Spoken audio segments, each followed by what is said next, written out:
The inclusion of titanium in the upcoming Galaxy S24 series has been mentioned for some time. We were informed that Samsung may employ titanium for its upcoming S24 model, however a reputable leaker says that it may now be something different.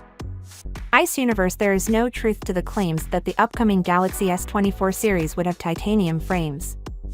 In contrast, only the Galaxy S24 Ultra model will get the titanium update, while the standard Galaxy S24 and 24 Plus models will use aluminum alloy.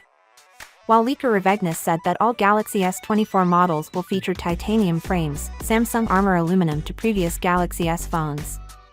A smartphone community has been interested by the inclusion of titanium side rails in Apple's iPhone 15 Pro and 15 Pro Max. S24 had previously raised skepticism about this claim, but it now seems that they have gotten confirmation from their source. The more cheap iPhone 15 and 15 Plus still have metal frames, however.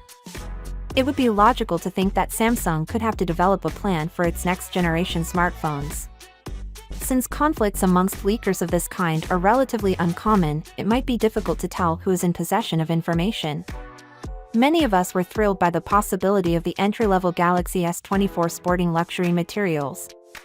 Based on the information, it seems that no more sources have come forward to back Revegnis' claim, raising questions about those who may be knowingly or unknowingly disseminating incorrect information or blatant lies. On the other side, there are informants who have offered additional information, like our clouds. It looks that S24 currently has a case, until Revegnis provides proof or another leak verifies their claim. Another option is to hold out for the phone's official release, but thankfully we won't have to wait long as Samsung normally introduces its Galaxy S phones at the start of the year.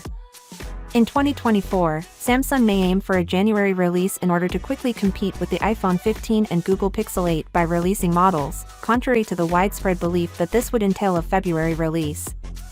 We can also anticipate updates like more RAM, a Snapdragon 8 Gen 3 or Exynos 2400 chip, depending on the model and region, and an improved telephoto camera with more megapixels and lower magnification on the Ultra version, in addition to one of the 3 rumored Galaxy S24 models potentially featuring titanium frames. Finally, what are your thoughts about it? So without being said, let me know your thought in the comment below, and if you are new here, please subscribe. Peace out.